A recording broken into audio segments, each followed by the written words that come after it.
किती दुरा चाललाय. थांबा एक मिनिट थांबा आता 1 मिनिट थांबा. काय म्हणल्या गादी फाटन ना.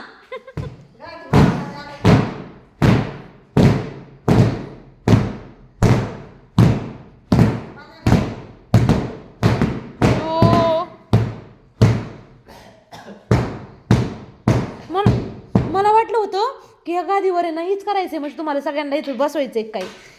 हे तमाशा होता होय. कृष्णा भाई कसं मला टळतो यार. ये ना आता. आता खालून